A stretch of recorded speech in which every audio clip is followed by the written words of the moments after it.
Our problem was using decimal multiplication. The problem our student worked on was, at Mariana's birthday party, a serving of cookies is 1.4 cookies. After the party, there are 6.2 servings left. How many cookies are left? First, we are going to analyze the work and steps the student did. Then we will demonstrate the basic algorithm you can use in order to answer the problem without visual representations. Lastly, we will talk about the similarities and differences between the student's work and algorithm. So the first thing our student did was write down what she knew. So she knew that 1.4 cookies equaled one serving and that there were a total of 6.2 servings left over. So she tried to draw a visual representation to find exactly how many cookies were left. So she wrote out that one serving was one whole cookie plus 4/10, and then used the information that 6.2 servings were left to figure out how many cookies. But what she's not realized, or what she realized, is that her point 2 isn't finding the right portion of the correct whole. She was finding point 2 of the 4/10 at the top. So she ended up giving up and starting over on the next page. Let me just switch. Okay. This was our student's second attempt at drawing a representation. This time she was able to find that 8.4 cookies were in 6 servings, but she still needed to find out what that 0.2 of a serving was for how many cookies, because there were 6.2 servings left, so she was missing the 0.2 servings.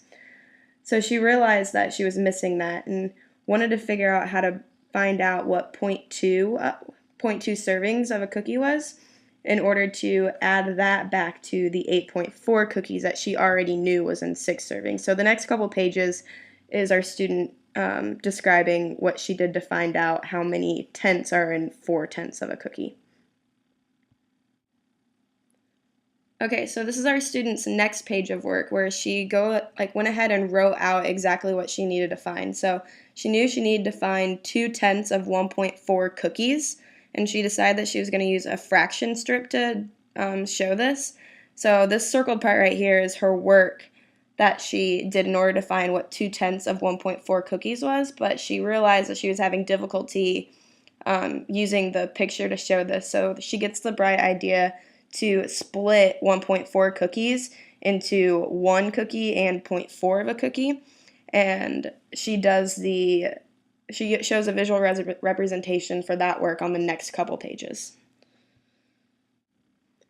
This is our student's work of finding 2/10 of 0.4 is, because don't forget that she split the 1.4 cookie into one whole cookie and 0.4. So this is her work for finding what 2/10 of 0.4 is. And she was able to do this by splitting up fraction pieces, and was able to find that 2/25 is what equals 2/10 of 1.4. So she takes that number and then later decides to turn that into a decimal number in order to add it back to the original 8.4 cookies that she found on the very first page. Okay, this is our student's second attempt at finding what 2/25 is in decimal form. She used a number line system to figure out that 2/25 was actually 0.08. And here in the next couple pages, she's going to take that 0.08 plus the 8.4 cookies that she already knew were in 6 servings, plus the additional 0.2 that she knew was 0.2 tenths was in one whole, because she already figured that out by splitting the 1.4 up. So the gist of everything she did was, first she found 6 servings was 8.4 cookies, which was the easy part, but then she needed to find what 0.2 of 1.4 cookies was, so she split that up into 0.2 of one whole and then 0.2 of 4/10. So she found that 0.2 of 1 was 0.2, and then she needed to find 0.2 of 0.4, which was 2/25 or 0.08.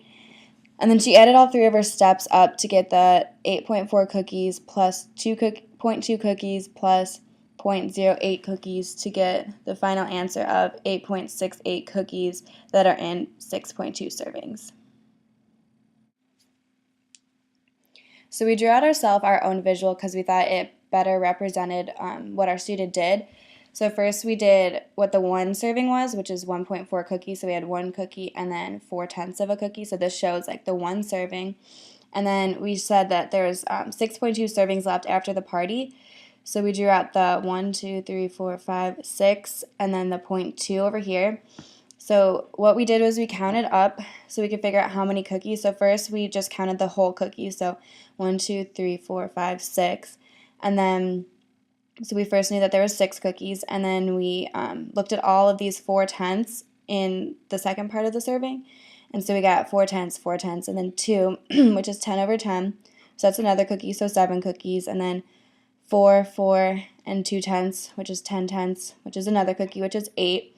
And then the 4/10ths down here. So we knew that it was 8.4 cookies in 6 servings. But then we came over here and there was another 0.2 servings. So we needed to figure out what 0.2 of 1 and 4/10ths was. And we figured out that it was 0.28, which we had to add to the 8.4 to get 8.68 cookies in all. So here's a basic algorithm without visual representations. So 1.4 times 6.2, and then you can see the work that we did. The key things to remember are to add the 0 and then to move the 2 decimal places over. So here's the answer, 8.68 in algorithm. So the similarities between the basic algorithm and the students' work with the visual representations is the fact that they get the same answer of 8.68, and also they're multiplying with decimals. But the difference is that when you just use basic algorithm, you're just doing one simple step. You're multiplying 1.4 times 6.2 and you're getting your answer. But with our students' work, they are breaking it up into parts and they're getting 3 different answers and adding them up to get the answer at the end. And they're also showing a lot of different work to lead up to the final answer. So she's actually using addition as well, and she's showing a greater idea of what's going on in the problem. If a student were to just turn in an algorithm, we wouldn't exactly know if they knew what a serving was and how large a cookie was. Like, her work shows that she knew exactly what was going on in the problem and what they were asking for.